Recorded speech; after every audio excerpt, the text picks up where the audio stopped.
একটি নবনির্মিত শিক্ষা প্রতিষ্ঠান, কিন্তু এর নাম শুনলে আপনি থমকে দাঁড়াতে বাধ্য। শিক্ষা প্রতিষ্ঠানটির নাম ৩৬ জুলাই অভ্যুত্থান মহাবিদ্যালয়। নাম শুনে আপনার মনে প্রশ্ন জাগতে পারে, জুলাই মাস কি ৩৬ দিন? আসসালামু আলাইকুম প্রিয় দর্শক, জানিয়ে দেব এখনকার গুরুত্বপূর্ণ টপ নিউজটি। পুরো নিউজটি উপস্থাপন করব আমি নিপা আক্তার শিমু। এবার বিস্তারিত খবর।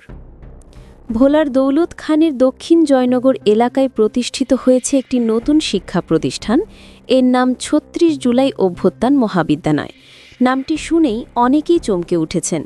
ক্যালেন্ডারের পাতায় জুলাই মাসের দিন সংখ্যা যেখানে ৩১, সেখানে ৩৬ জুলাই নামটি যেন একেবারেই অস্বাভাবিক। কিন্তু এই অদ্ভুত নামের পেছনে আছে এক গভীর প্রতীকী অর্থ, যা এখন সারা দেশের আলোচনার কেন্দ্রবিন্দুতে। স্থানীয় সূত্রে জানা গেছে, কলেজটি নির্মিত হয়েছে ১ একর জমির ওপর টিনের চালা দিয়ে। অবকাঠামো সাধারণ হলেও এলাকাবাসীর কাছে এর গুরুত্ব অনেক। এই অঞ্চলে আগে কোনো মহাবিদ্যালয় ছিল না, ফলে শিক্ষার্থীদের উচ্চশিক্ষার জন্য যেতে হতো দূর দূরান্তে। এতে অনেক সময় ও অর্থ নষ্ট হতো।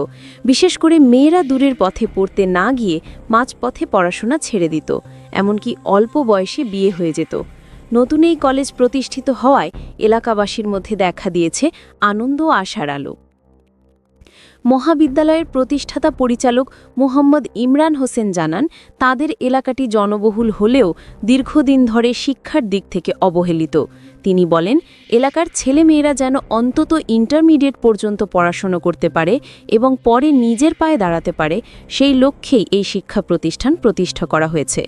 তবে সবচেয়ে আলোচিত বিষয় হল এই কলেজের নাম ৩৬ জুলাই অভ্যুত্থান মহাবিদ্যালয়। অনেকে প্রশ্ন তুলেছেন, জুলাই মাসে ৩৬ দিন কিভাবে সম্ভব? প্রতিষ্ঠাতা পরিচালক ইমরান হোসেন ব্যাখ্যা দিয়ে বলেন, এই নামটি প্রতীকী। এটি কোনো তারিখ নয়, বরং ২০২৪ সালের ৫ই অগস্ট সংঘটিত ঐতিহাসিক ছাত্র জনতার গণ অভ্যুত্থানের স্মৃতিচিহ্ন।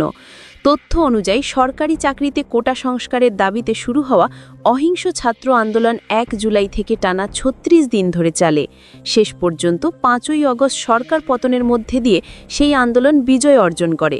এই ৩৬ দিনের সংগ্রাম ও ৫ই অগস্টের বিজয়কে স্মরণীয় করে রাখতে আন্দোলনকারীরা প্রতীকীভাবে ৫ই অগস্টকে ৩৬ জুলাই নামে অভিহিত করেন।